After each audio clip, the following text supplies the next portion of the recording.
Good evening, everyone. Very nice to see you all. Thanks for joining us tonight. I'm sure you're all equally excited by the pending, or well, actually, we've already launched it, Burgundy campaign.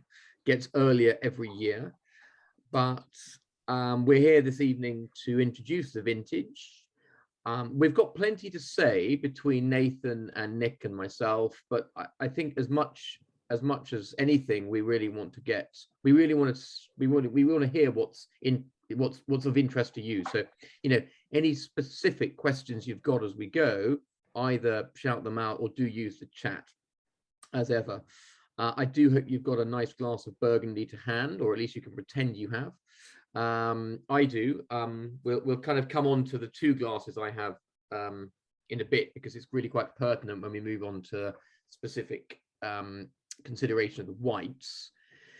But I guess I'll sort of launch off just by saying that it's a fascinating vintage.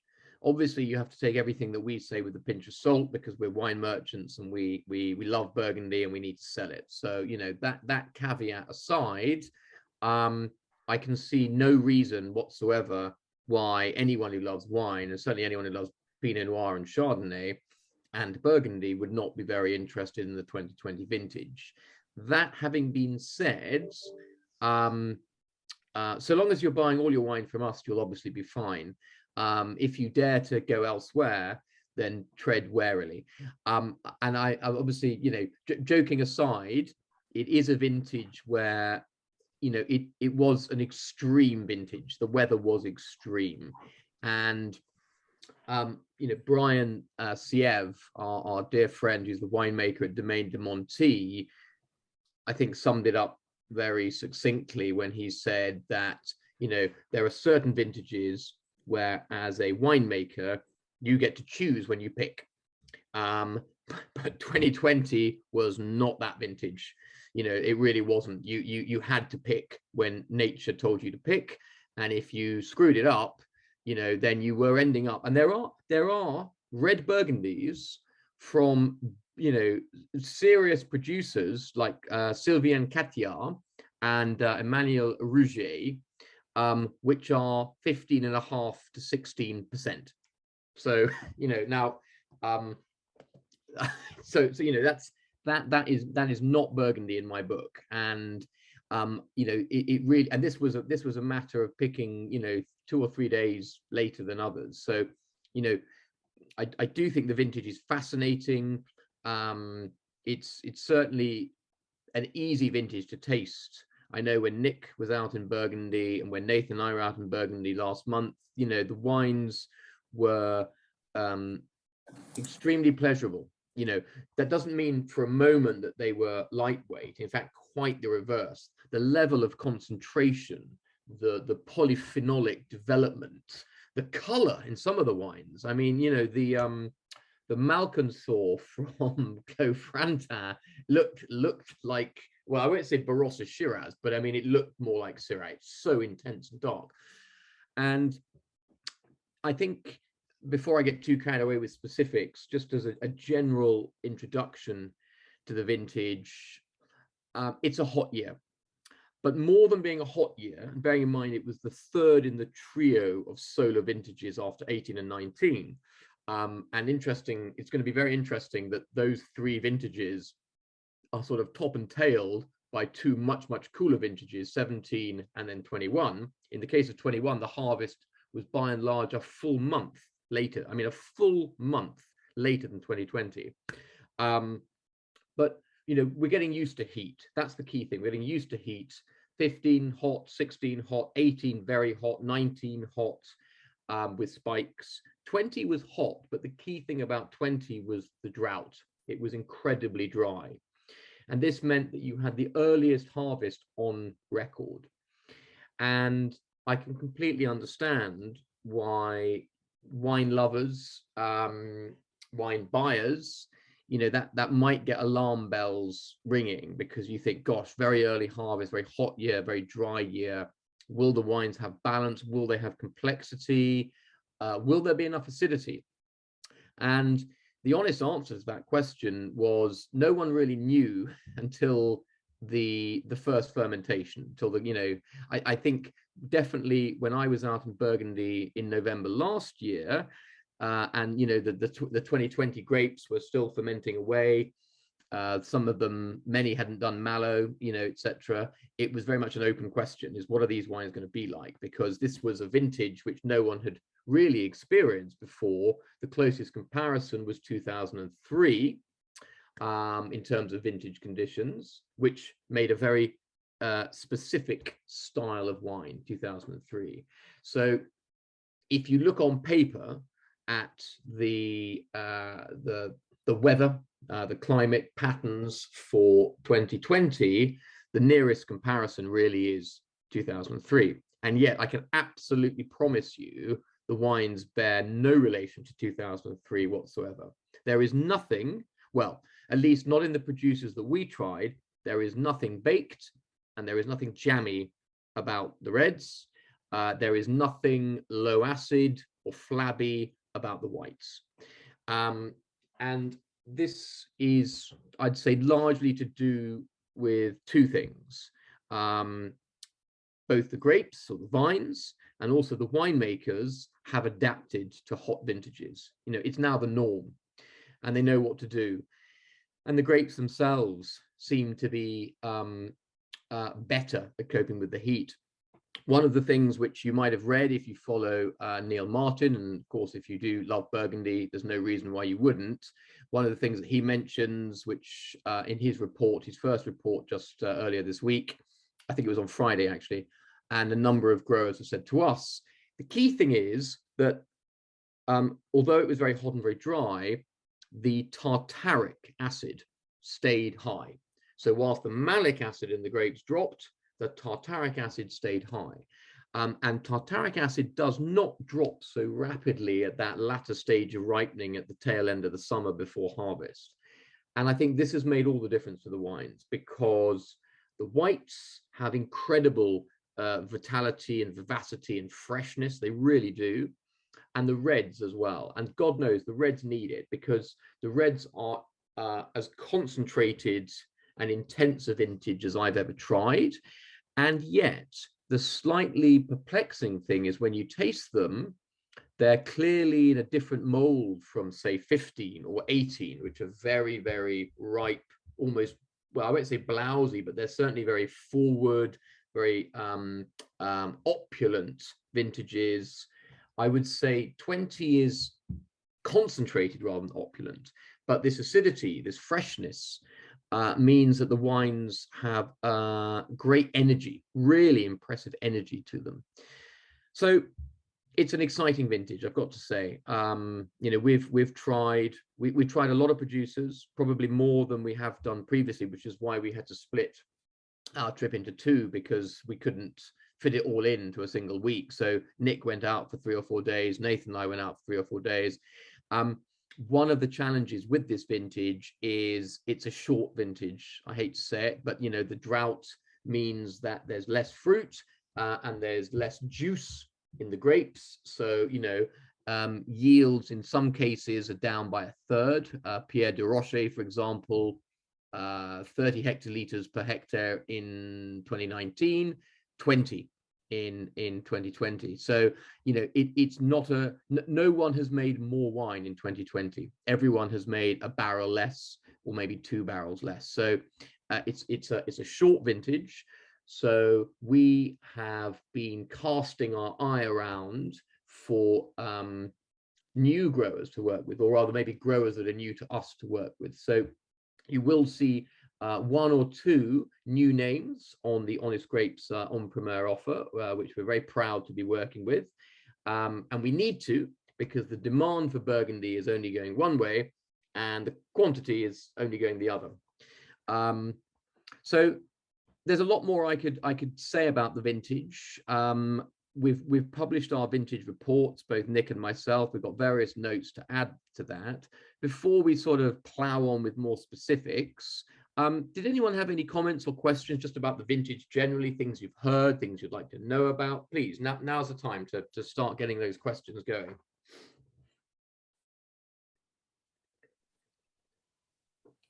gives me a chance to have a drink as well. So, John, you're unmuted. What have you got for us?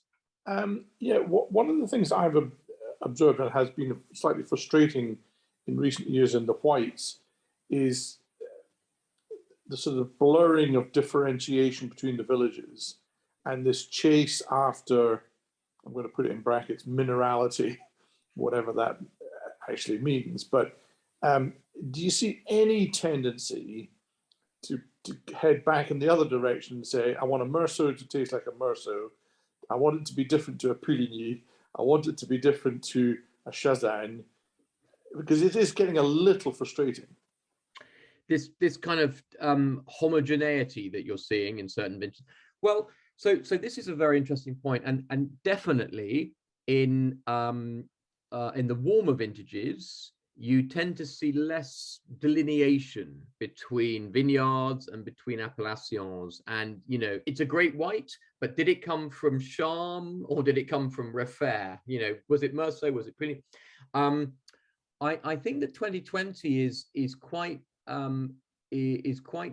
unusual and exciting and different in the sense that whilst it falls into the, you know, warm vintage category, there's definitely more acidity and precision and definition in 20 than there is in 19 or certainly in 18. So I think it's quite extreme in that respect, and not in a bad way. You know, that there really is a sense of place for sure. You certainly, the growers that we work with and that we tasted from, you didn't get the impression that you were drinking a generic white or red, for that matter, Burgundy. You know, there was a clear differentiation between villages, despite the concentration and richness of the wines. You know, you definitely, for me, it's, well, for the whites, for example, you know, I've got a 2017 and a 2018 Meursault Lieu dit in front of me, and I think 2020 is an interesting combination of the two vintages for whites, because you definitely have the amplitude of 18, but unquestionably you've got the precision and linearity of 17 as well, which is for me why I think 2020 is potentially the most exciting white vintage since 2014. Possibly, you know, it's got the power of 10 and the finesse of 7, but also with this incredible concentration. So I think, you know, whites have been perhaps slightly an afterthought in the last two vintages, you know, 18 and 19. They've been great and they've been definitely worth buying. In 2020, I think they're essential.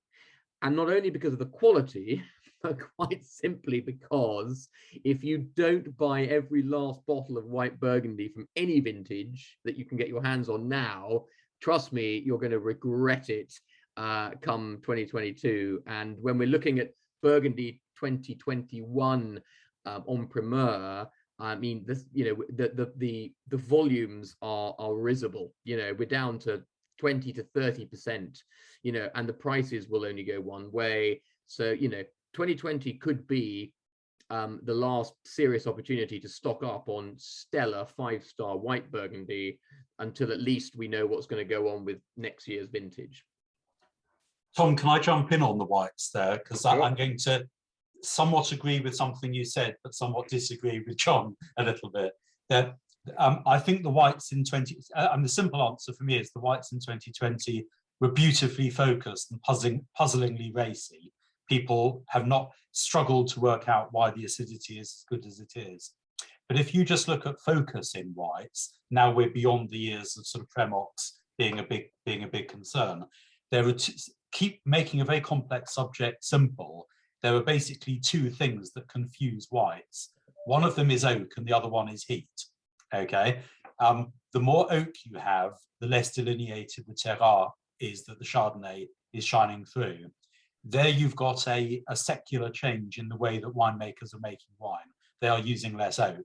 If you want a big buttery Chardonnay from Burgundy, there are not that many producers who are making big buttery Chardonnays from Burgundy now. And so therefore you'd have to choose your producer carefully. It's a style that is currently not in fashion, although there are still people around. The heat, what's really going on there, and I think Tom's mentioned it, is there's a lot of adaptation to climate change going on, which means that despite the puzzling heat, the Chardonnay vines are actually adapting.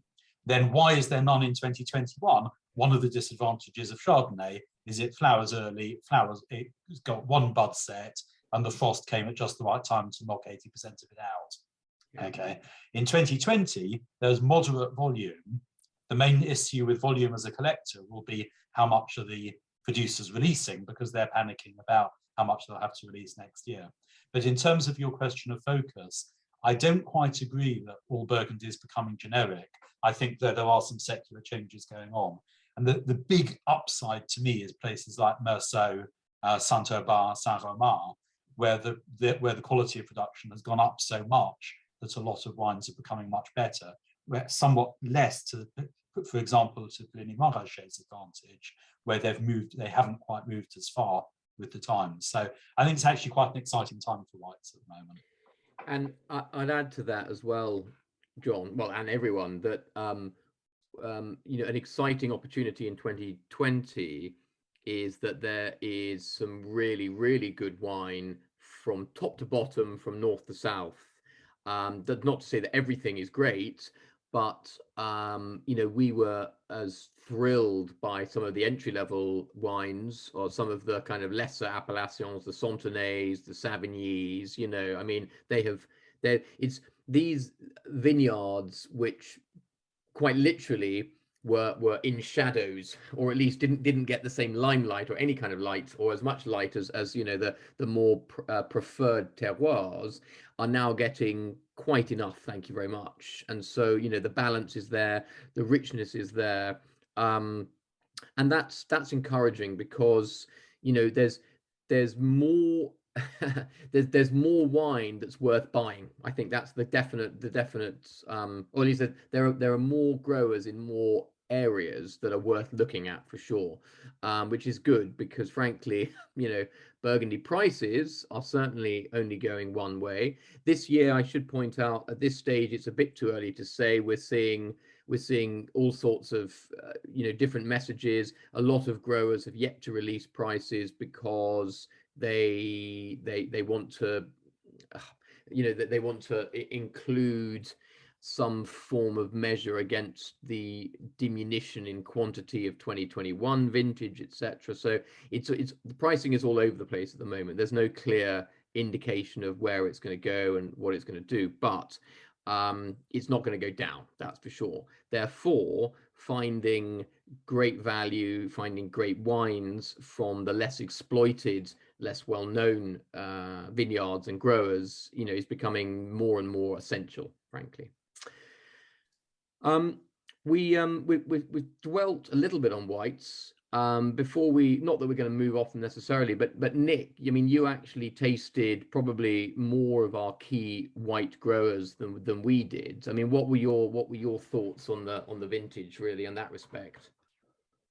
Yeah. Well, risk of echoing what we've discussed, it's a fine vintage for whites. One thing I might change a little bit is on your comments about richness. The one thing I would tend to say is it's the remarkable thing about this vintage, and you've explained it brilliantly, Tom, with regards to the freshness and the acidity. Even though it is a solar vintage, it was never excessively hot, but it was this dryness that was the issue. So actually, we don't have the classically rich, warm vintage. It's more about concentration. It's more about concentration, texture, ripeness of fruit. So it's these wines don't have that you know, all the wrong things about richness. It's more about purity but intensity that comes beautifully in balance with a freshness that makes everything, you know, whilst will have tropical fruit, it doesn't feel honeyed or stewed. You know, you've always got this beautiful sort of whetstone, you know, for want of a better word, minerality. This that always is in the back of every single quality wine, certainly, and there's a lot of them. So the balance is there, and that I found across the whole of the Côte de Beaune, all appellations in excuse me, in that côte. And that's what's actually quite exciting. There's no one that stands out more than the others. You'll get, you know, very, very good wines from Puligny, Chassagne, Meursault, but also from Beaune, from Saint-Romain. You will find that quality across the board. Lovely depth of fruit, purity of fruit, but also a freshness there as well. Whether there's a homogeneous sort of side to them, I disagree. I think there's certainly producer styles that I think is the main thing. There are producers who like to have more opulent, more gourmand wines, as they like to call them, and then there are others who like the sort of a linear, fresher, focus, tighter style. And each one has made a lovely, lovely wine. So if you know a producer that you follow and like, buy 2020 with confidence, because they've knocked it out the park in their style to suit you. Examples, you know, we have Philippe Pacalet, who makes sort of slightly, you know, they're precise and with lovely tension, but they're also sort of rounder in style. And then you've got de Monty, who really does like the fresher, more linear style. And you can look at their wines, and for me, you know, perfect example, you know, across all quality tiers, you know, your Meursault Saint Christophe, which is sort of the blend across the village, really stunning wine, beautifully balanced, got nice sort of texture to it, which is so important, I find, in village wines above all. But again, that purity of fruit, and then you step it up a gear, and you look at some of his Premier Crus, and there's lovely opulence, but it's never cloying or too tropical. I mean, he's still got his style of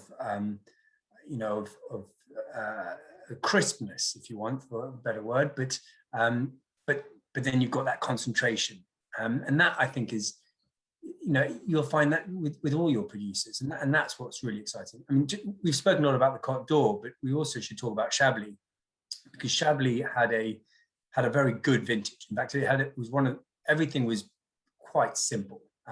No extremes, no crazy weather conditions, no long heat waves, no heat spikes. They had rain.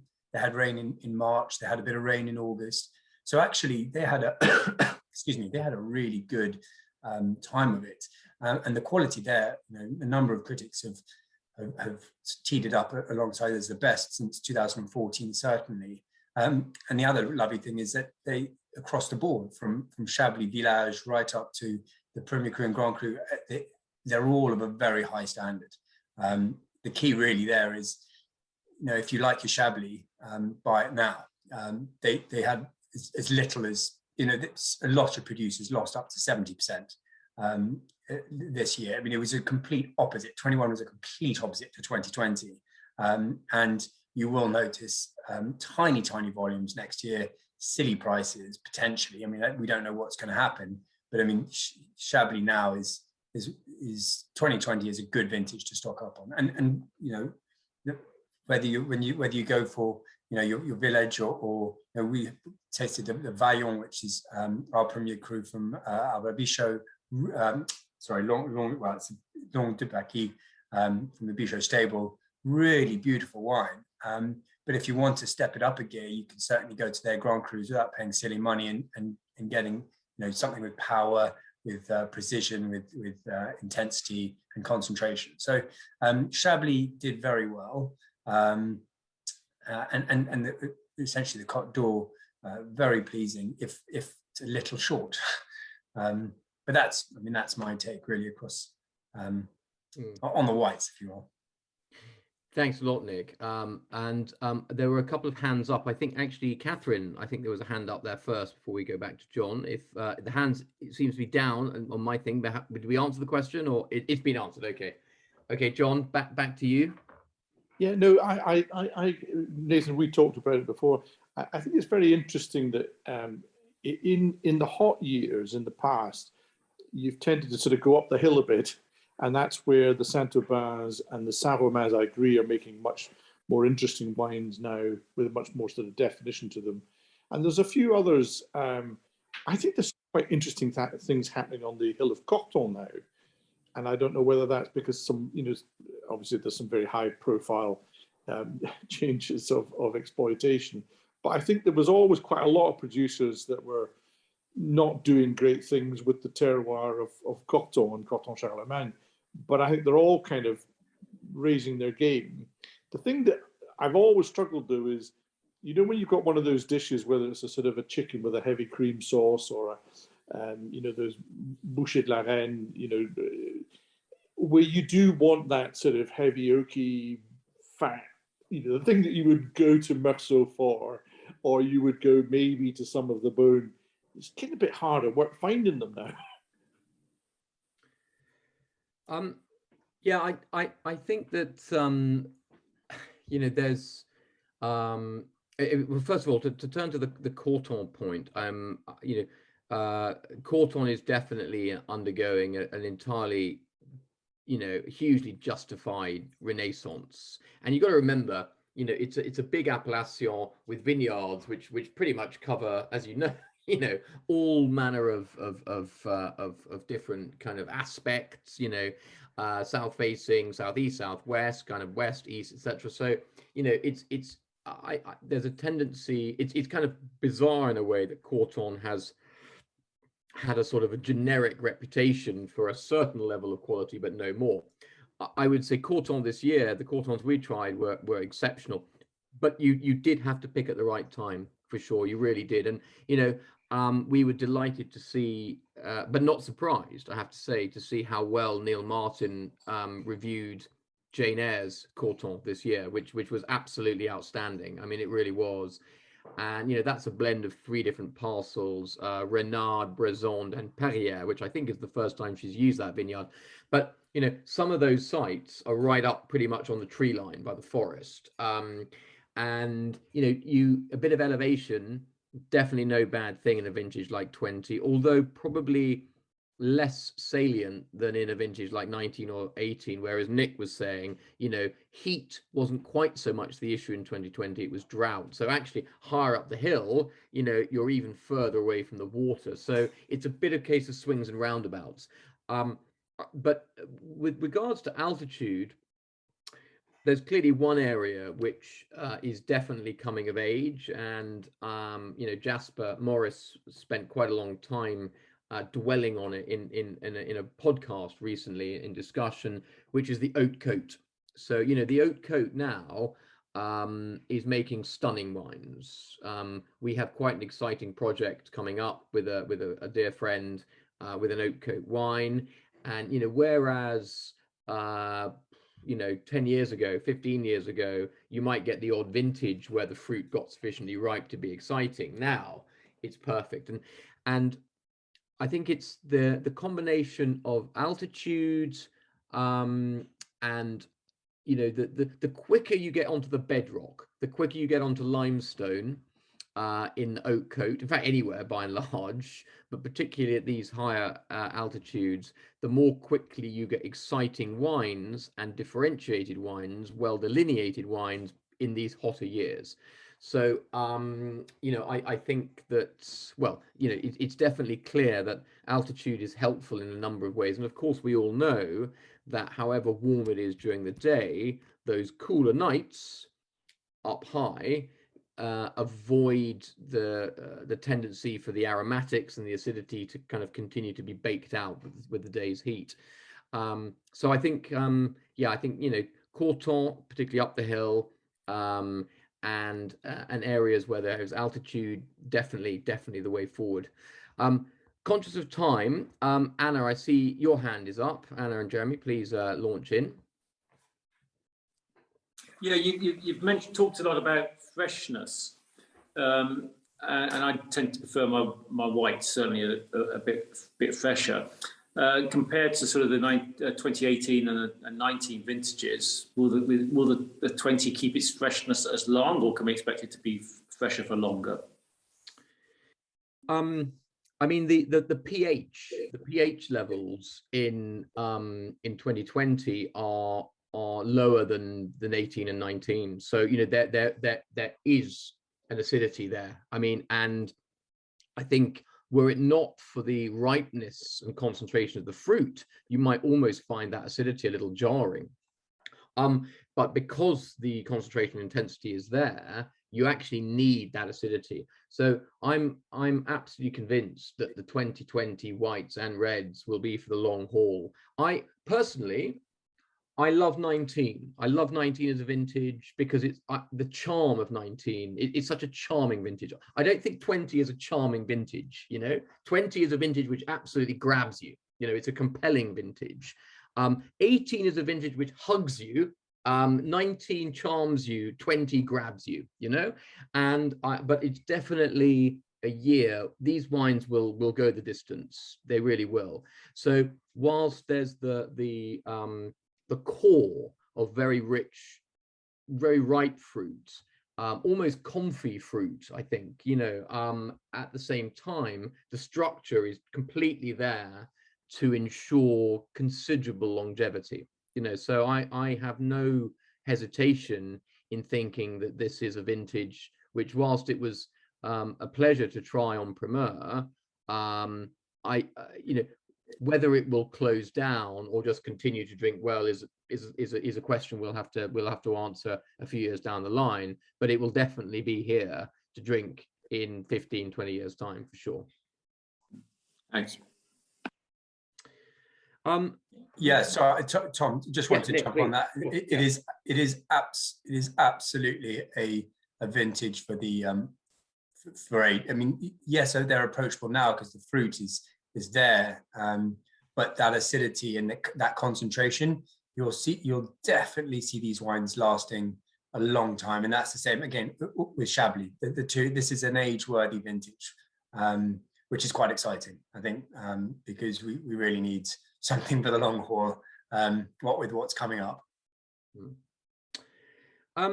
Before we sort of turn to the reds a bit more and sort of dig in a little bit deeper into the different, well, first of all, you know, Côte de Nuit, Côte de Beaune, I kind of had pegged here for those, although most of the people here are kind of old hands at this, but for those who are perhaps slightly newer to, you know, collecting Burgundy, I thought it'd be quite useful if Nathan could just sort of take us through a slightly more personal view of Burgundy collecting, looking at the market, and also, you know, what one would be advised to take into consideration looking at this particular vintage. Thanks, Tom. So I think the differentiators here for this year as a collector are partly whether you're new to it or an old hand, as Tom said, and partly whether you want to focus on specific collectibles, or whether, like me, you're looking to fill a cellar for drinking and then have some cherries that you might bake in, you know, for a lot longer. So for me, one of the things I love most about collecting Burgundy are the differences from year to year. It's exactly that thrill of the differences that are produced by the changes in weather, the changes in fashion, the changes in winemaking, the changes in generation of winemaker in the domains we work with, that makes it interesting for me to collect sometimes quite long verticals of wine, but then also to experiment and find something new.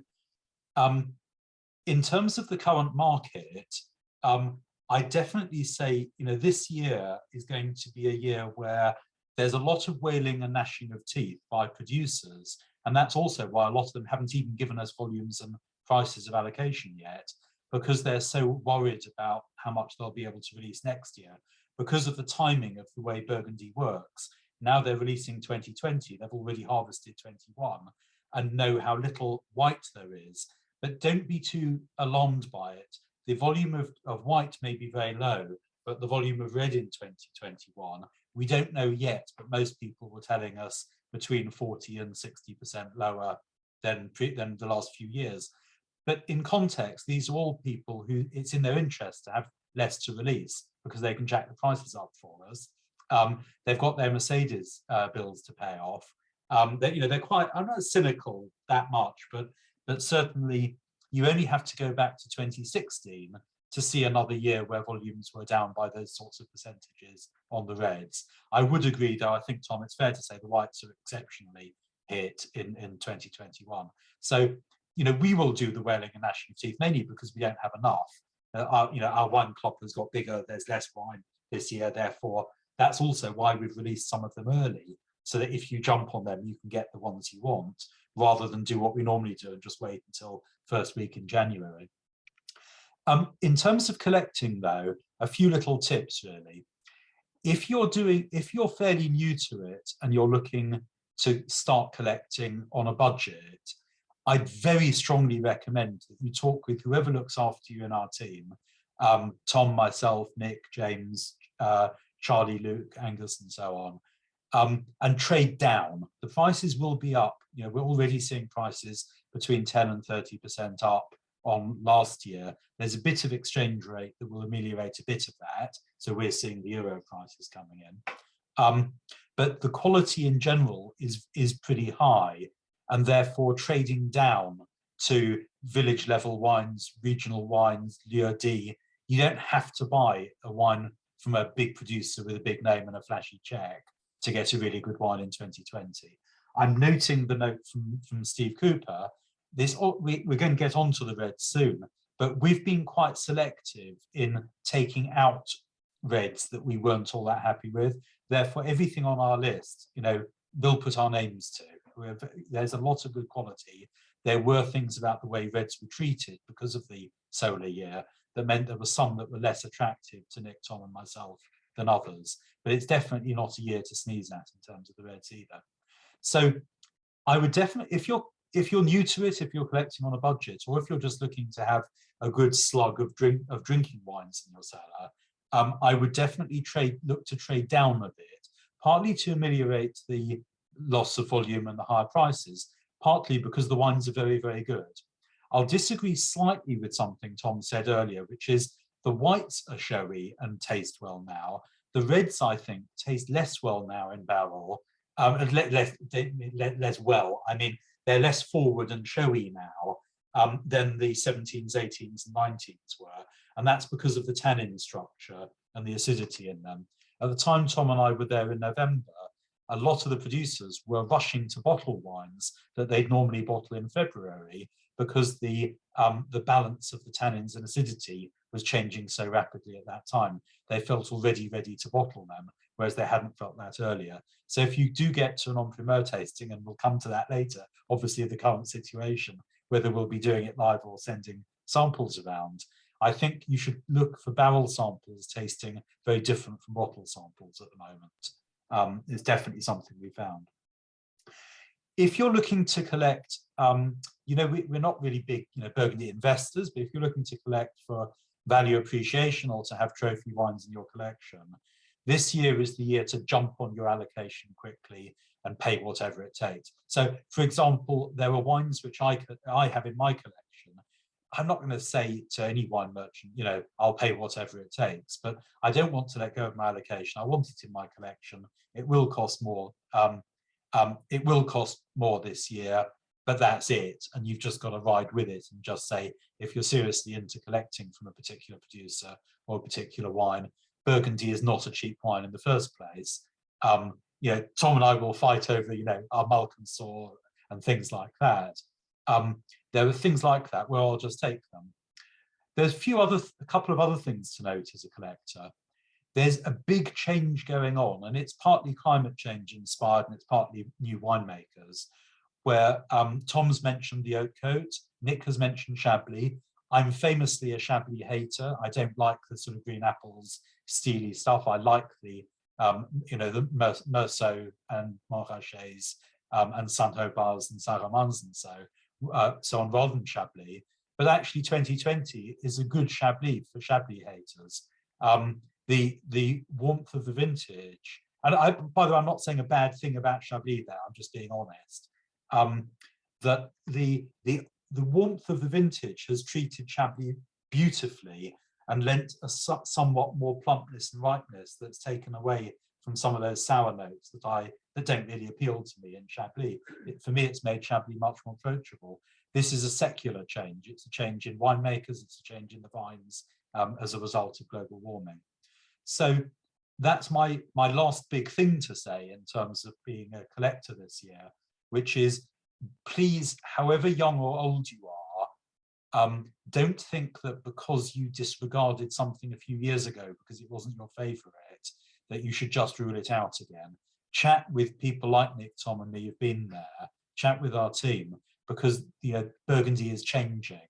And whilst the top names and the top cuvées are going to be really expensive and hard to reach, there really is plenty of other good stuff coming along on the way, all the way from rising up and coming producers like Jane Eyre, like Edouard Delaunay, that Tom has discovered and we've been promoting. If Jane Eyre, I think we're now in our 5th or 6th vintage. Delaunay, I think, Tom, our 3rd, if I remember correctly. That's Tom's excellence, is recognizing those people before critics do and jumping on them before their prices have become, their reputations are too high and their prices too ridiculous. So listening out for those changes in fashion, listening out for those changes in the way that winemaking is changing in Burgundy, means you don't just have to buy the same thing every year and put up with the price. The only cases I would say for jump on your vertical, and Nick will say later the ones we've already released, the reason we're doing it early is because there's less wine. If you want those wines, please let us know, because there is a bit less this year. And so it is time to jump on it. That's not just me saying it as a salesman, just generally some of those have already run out. That is as it is. Anyway, I hope that gives you a sort of feeling. It's not all bad news this year. It's a very, very good year. And don't believe what you hear about what we were saying about great for whites and maybe patchy, I think Steve Cooper said, for reds. No, I don't agree with that. I think it's just we've been selective because we have a style that we like. We think that we'll get onto the reds now. We think that a few people didn't treat reds quite the way we liked this year, so we were a bit picky in what we brought onto the list. Yeah. Anyway, that's a collector's view. Exactly. No, thank you, Nathan. And it is worth bearing in mind that Nathan does come from a collector's perspective first, and latterly to the trade. So it's sort of from the horse's mouth, frankly, and that's pretty refreshing, for sure. But I think that to return to some of the latter points about the sort of other appellations to consider. We mentioned Corton briefly, definitely. It's been a great year for Clos Vougeot. Clos Vougeot, which, again, a bit like Corton, frankly, can make a lot of fairly generic Burgundy, which you question whether it's actually Grand Cru level. There's some terrific Clos Vougeot this year. If ever there's an appellation that has really pulled its socks up, then Clos Vougeot is it. Some really wonderful wines. Pacalet's Clos Vougeot, Domaine de Clos Frantas, Clos Vougeot. Who else do we have? Edouard Delaunay's was superb. And it's a year where there are some years for me where when you have a producer who makes a Clos Vougeot and an Echezot, the quality and class of the Echezot outguns the Clos Vougeot. I would say that's not the case this year. There's Clos Vougeots which are as good, if not better, than Echezots this year. So Clos Vougeot is certainly somewhere to look at in the Côte de Nuit. Before we grapple with the Côte de Nuit in a bit more detail, we'll do Côte de Beaune, because Neil Martin commented on this, and it's certainly something which we experience. Pommard continues its rise. I haven't seen Jasper's notes or comments yet, although we spoke to him at reasonable length during the Hospice de Beaune when we were there getting our barrels. But there's a general feeling now that Pommard is not the poor man of Beaune. It's not, whilst Volnay will remain Volnay, Pommard is now up there as good as, if not better, in many cases. So some wonderful Pommards, I have to say. It's almost like this slightly more robust, earthy character benefits from the suaveness which comes from slightly warmer climes. Certainly those terroirs, those vineyards which have deep root systems which can really get through to the water, massively benefit. Obviously, we're delighted this year to have our Grand Clos des Epinaux from Domaine de Monty, which is now an exclusive cuvée to us, which is super cool. So, you know, we're very pleased to be banging the Pommard drum at a time when everyone is recognizing that the quality of the premium terroirs in the region are as good, if not better, than they've ever been. At the same time, moving slightly further, only ever so slightly, by the way, down the chain. Again, you know, Beaune, Nick mentioned it for the whites, but also for the reds. You know, Beaune Premier Crus, they have to be on your radar. I've been buying de Monty's Beaune Greve for the last 5 vintages in a row, you know, and I mean, it's phenomenal. And it is, you know, Brian calls it the baby pommard. It's not even a baby pommard anymore. It's like a proper pommard. So, you know, Beaune is doing tremendously well. We're very pleased to be working with Tolo Beau again this year, who we started with last year, or I should say, sorry, this year. We'll be working with again next year. You know, Beaune Vineyards, Alos Corton, you know, which again was deeply unfashionable and didn't always make particularly exciting wines. You know, there's some wonderful wines. I think for those of you who can't get your allocations of Henri Magnan, Côte de Nuit, Charles's Alos Corton is phenomenal. You know, it really is really good. And actually, even on that front, you know, unquestionably one of the spoiling tastings for us, almost a shame that it happened. It was our very first tasting, having got off the train, was at Dugapi, who, you know, Loic has said for him, 2020 is up there in the greatest 3 vintages of the decade alongside 2010 and 2016. But in fact, his Beaune wines are incredible. I mean, you know, his Beaune is great. His Beaune wines are really good. So, you know, these once slightly unfashionable terroirs have done very, very well in 2020. Beaune has been mentioned by a number of critics, but also Savigny-les-Bains. So, you know, Jane Eyre's Savigny-les-Bains was absolutely stellar this year. Wasn't surprised in the least to see the reviews that it got from Neil the other week. You know, I mean, it's a phenomenal wine. And I think what's worked really well this year, to effectively restate the points that we've already made, is that Savigny needs freshness, it needs florality, it needs precision. In the warm vintages like 18 and 19, it's not necessarily always been that. In 20, you've got the ripeness, you've got the sweetness, you've got the intensity, but you've also got this beautiful aromatic development, this complexity. So, you know, Savigny is great, Beaune is great, Pommard is great. Really, really lovely wines from the Côte de Beaune generally. We will be very excited to offer the wines of Domaine de Pousse d'Or for the first time on Primeur this year. We're very, very, you know, we're incredibly delighted and honored to have been chosen to, you know, get an allocation from them, you know, because they are, you know, this is a domain which was, you know, part of the original domain that included Romani Conti amongst others. You know, it's one of the most vaunted and hallowed domains in the whole of the Côte d'Or. And Nathan and I had an extraordinary tasting with Benoit, the owner and winemaker, last month. And, you know, frankly, we'll buy whatever we're given. And for those of you with an interest in this domain or would like to find out more about it, I mean, the wines are absolutely exceptional. So an awful lot to love for Côte de Beaune Reds. Moving to Côte de Nuit, I think one of the telling things, rather like the whites, is there's not only delineation and differentiation that's clear from village to village and cru to cru, but, you know, as Nathan said, you can trade down. You know, if the price of your, you know, your Maurice Saint-Denis Premier Cru is no longer what you want it to be, then there'll be a Lieu dit or a village wine that, you know, will taste almost as good in 2020. You know, Tom, I'm going to interrupt you. A village or Lieu dit Maurice Saint-Denis, net buying it this year tastes better than the Premier Cru did 10 years ago, and that's the point I'm making. the global warming quality of winemaking means that just wine is better now. Yeah, no, this is absolutely true. Sadly, the price has unquestionably gone up, but at the same time, so has the quality. So, there's some really wonderful wines across the Côte d'Nuit.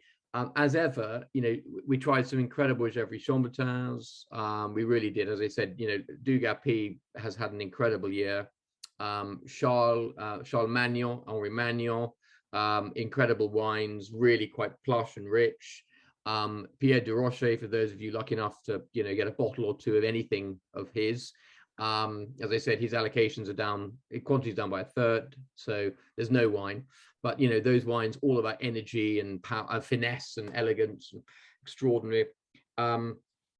Very, very taken as ever with the wines from Nuits Saint-Georges. Again, to quote Neil Martin, ignore this appellation at your peril, was what he said in his Burgundy report last week.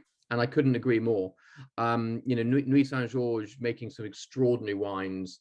The best are approaching Vosne Romanée in their elegance and finesse, but still with a bit more, I won't say grit under the fingernails, but there's a bit more oomph to them, and I think one of the most exciting tastings we did, just to divert ever so slightly, was when Nathan and I went to the Hospice de Nuit and tried the 2021s, which we'll be very pleased to talk about a little bit later. But Nuits Saint-Georges is really one to watch. The prices have not caught up with the quality yet, for sure. And there's some really, really fabulous wines. Nick, you tasted with Guillaume at Jean Tardy. What were your thoughts on the Badcom and the Argia, for example? I really like Jean Tardy, the Domaine. I really like the style. I love the elegance, the hands-off approach, which I think was really key in this vintage. I think if you went all guns blazing with too much extraction, it wouldn't have worked. But Guillaume had a great tasting. He had planned, it was late in the day, and he had planned just for me to taste a few wines, and we ended up just going through pretty much all the barrels, because he's really proud of what he's produced. And yeah, his style, really beautiful, elegant, floral, and just with precision and tension from the vintage. I suppose what I liked again from what he does is it's very terroir specific. You can really taste the differences between these wines, but still the house style. Really lovely things going on there. Thanks, Nick. And what's interesting about Guillaume is that he's one of the relatively few growers that we work with who still does pretty much 100% destemmed fruit. So many people now are using more and more whole bunch, or at least including the stems or cutting out the center of the stems like Jane Eyre does. But Guillaume just shows that even in these warmer vintages, you can still do 100% whole bunch, 100% destemmed, and still get enough texture alongside this plush fruit. So it's good to see that there isn't a formula for making great wines. Again, conscious of time, just moving on a bit. I've just seen the question from Steve there about generic Bourgogne wines. I was about to put it in the chat, but I'll just say it out loud. Generic Bourgogne wines in 2020 tend to find hot years make very good wines. I've got 3 words for you: Bourgogne, 2020, de Rocher.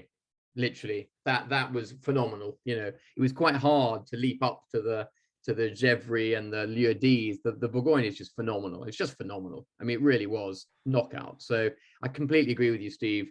Whether it's declassified fruit or younger vine, it's great. Although I would say, just to contradict myself slightly, where I would be cautious this year, apart from where we've already discussed about those who harvested late and really risked getting a touch of pruneau, rather jammy fruit and very high alcohol, it's probably not a year to go long on your young vine wines, because obviously the more youthful the root system, the less likely they were able to pick up enough water to sufficiently cope with the hydric stress, which was an inevitable part of the end of this vintage. So, you know, but you know, that having been said, yeah, the Bourgogne wines, perhaps slightly more kind of clayey soil, richer, heavier soils, take the water more, yeah, have done really, really well. So there's some great Bourgognes out there, that's for sure. So, sorry, to add to that, certainly when you're buying from producers who are specific to Côte d'Or, so their Bourgognes are certainly grapes from the Côte d'Or, you're doing really well. Things like Michel Gros did a tremendous one. Philippe Collin's Bourgogne Blanc is phenomenal. I'm just flicking through my notes and just going, there's Henri Magnet's Bourgogne Côte d'Or. These wines are fantastic, really delicious drinking. They will have legs on them as well. So it's really enjoyable. Top wines. Brilliant. Thanks, Nick. Again, there's plenty of specifics we could go into, but I'm conscious we've nearly done a full hour, and there are a few other bits and pieces I was keen to go through. I think maybe turning from this, and we'll come back to kind of questions and comments on specific producers and growers, and of course what you're drinking. But you know, we've got a number of sort of Burgundy projects on the go, shall we say? And I thought maybe Nathan, you could just take us through a few of the pertinent ones of those, please. Thanks. Thanks, Tom. And I've actually changed my background picture to the Hospice de Nuit Saint-Georges tasting. We tasted the 2021s on the Saturday before the day before the Hospice de Beaune auction last month. So some quick updates on our club projects. Those of you who were part of the Jane Eyre Chambertin 2019 syndicate, you should have had those delivered now. They have landed, they're on their way. Those of you who bought our first tastings or our first allocations from Domaine de la Prousse store, they literally just arrived yesterday in the UK. So they won't be with you before Christmas, I'm afraid. There are problems, unfortunately, getting wine across from the continent at the moment that you're probably aware of, but they are in the country, and if you don't have them already, they'll come to you shortly after Christmas. The Hospice 2019, Hospice de Beaune 2019, it has been delivered, Nick, or it's on its way to us now from de Monty. You're mute, Nick. They're on their way, or they're on their way to us very shortly. Yeah. Okay. And the Hospice de Beaune 2020 is being bottled shortly. And I think, Nick, you've asked everybody what they wanted in terms of formats. So it's too late now, okay? We have 3 exclusive cuvées from Domaine de Monty in our 2020s, Pouligny Chalumeau, Pommard Grand Epinot, and Volnay Brouillard. We'll be doing a separate mailing on those, separate from our de Monty mailing that went out. These are absolutely stonking wines. Tom and I had a great tasting of them, and we actually liked them so much we took the whole cuvée. So these are wonderful additions. So these are ones where we do have the volume of wine because we committed to underwrite the whole cuvée. The Hospice de Beaune 2021 last month. All of you who are in it, it's completely sold out. We did manage to get our first ever barrel of Corton Grand Cru and 2 barrels of Savigny-les-Beaune. My metaphorical asbestos pants were, put it this way, were not the same colour at the end of the auction as they were at the beginning. Those wines will be picked up just after Christmas and are on their way to Jane Eyre for the élevage for the next year and a half or so. We are planning to do a big lunch at the Clos de Vougeot in March. Tom, is it March the 13th, 14th? I'm terrible on dates. Yeah, it's the weekend of the Hospice de Nuit, the next Hospice de Nuit auction, yeah, we will be doing a big lunch. It could be a dinner, actually. It's one or the other. But anyway, I thought it was a Saturday lunch that goes from 12 until 12 or something. Yeah, exactly. So it'll be a very long lunch. But yeah. So if if the famous Greek letters allow us to travel and the French allow us in, which are two separate, quite distinct things, we'll be inviting people out if you want to have a weekend in Burgundy, and we'll accompany that with tastings, or as much as we can squeeze in to a weekend of meeting other winemakers as well. But this will include the highlight of a lunch at the Clos de Fougeot on, I think it was the 14th, Tom, did you say, of March? Yeah, it's that Terrible whatever, with dates, Tom, whatever the Saturday is that weekend. Yeah, whichever the Saturday. The 15th. Yeah. Right, okay. And then the last thing to say is more of a watch this space. I've already said we have these 3 exclusive cuvées to Monty, which are already on our website. They're already available. But Tom's already alluded to it. We have a few little things coming up on our sleeves. Because of the situation in Burgundy, we are looking to secure more club projects, by which I mean barrels that we can offer for crowdfunding. We've had, really superb commitment from people in terms of the ones we've done so far, but also there are some, we're looking to do some things which are more affordable level wines, not always sort of £100 a bottle plus, some things which capitalize on the changes in climate that we've been talking about, and actually also just some wines that we liked so much that we thought we'd see if we could get the club to get together and buy barrels of them and literally take them off the market at sensible prices. So do watch this space. We've got some exciting stuff coming up. Thank you, Nathan. Brilliant. Nick, you're obviously enjoying your Ballo Mio, but maybe you could also just run us through the existing en primeur offers that we have out at the moment, the growers and things to come. Yeah, I mean, we've tried to release a few things this side of Christmas. We've launched with Jane Eyre's wines, also De Monty, Delaunay, and my brain is Long de Paquet.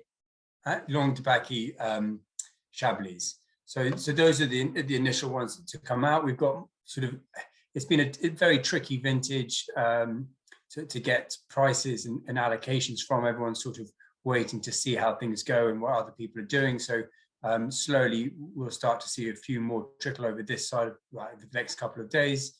And then as we approach into the new year, you'll start to see everything else come out. But we've had some really wonderful parcels put together by James and Tom for Delaunay, so being able to pick up some mixture of village Premier Cru and Grand Crus, but also we've had some Jane Eyre's wines have really been very, very popular as well. Chablis, slow start as always, but I think this is one of these things that we really need to remind people that next year there won't be any. So if you do like Chablis, 2020 is a phenomenal vintage. It's an age-worthy vintage, and the prices haven't gone crazy yet. So certainly something to look at with regards to the Premier Cru Vaillant, the Grand Cru Vaudésire, and we still have a little bit left of the Grand Cru Mouton. I think we have to pronounce it that way, otherwise people will start getting confused. But that was sort of voted by, who was it, Decanter, voted only second best to Ravenau's Le Clos, which comes in at about 15 grand a case. So they're very good wines that are worthy of a little bit of attention. Yeah. Brilliant. Thanks, Nick. So I'm just going to finish by mentioning what we're doing for the en primeur tastings in early January. I would say your guess is as good as mine, but we are a bit more organized than that. You probably know we have in the diary our tasting at 6-7 Pall Mall scheduled for the 11th of January, and we also have our dinner with Jane Eyre on the 13th. We're just not quite sure if either of those are going to go ahead, particularly I think the big tasting on the 11th, we're just not quite sure if we'll be allowed to or not. At the current time, we are gathering in samples from the growers, getting them sent over, with the hope that we can go ahead as planned. I mean, we have a number of you and others keen to join us, and we're obviously keen to show these wines. But being absolutely candid, we just don't know if we will be allowed. A lot of other merchants have cancelled their tastings in Burgundy Week, so we are in the minority in terms of trying to push this one ahead. But we have plans. Charlie and I have been in close discussion about a series of virtual tastings where we will divide up the samples we get, particularly those that have been bottled, perhaps augmented by some similar vintages, past vintages from growers.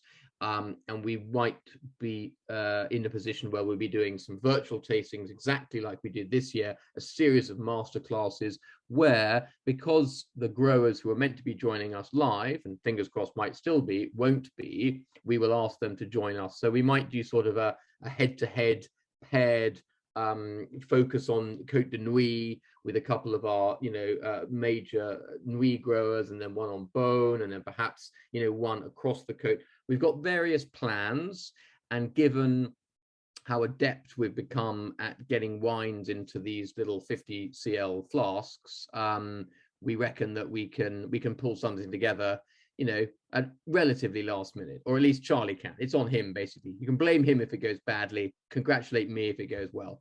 But obviously at the moment we don't quite know how things are going to pan out. We've still got those dates in the diary. Still, please keep them in your diary, and put them in your diary if they're not already. However, we will be updating you as we hear from UK Gov what we can and can't do. We might be moving at least a portion of the Burgundy tastings online, and we might do that anyway just to get more people involved. So that's about that on that front. Now I'm conscious we've run over our hour. I'm sure there are a few questions and comments. I'm not heading anywhere immediately, so for those who do need to leave us, then thank you so much for joining. I know it's a big old topic and we've charged through it. As Nathan said, get in touch with your wine guru for more detailed sort of queries and questions and comments. For those heading off to have their supper, away you go. Anyone who'd like to stay on and ask more questions or make more comments, then away you go. And thanks so much for joining us. Cheers.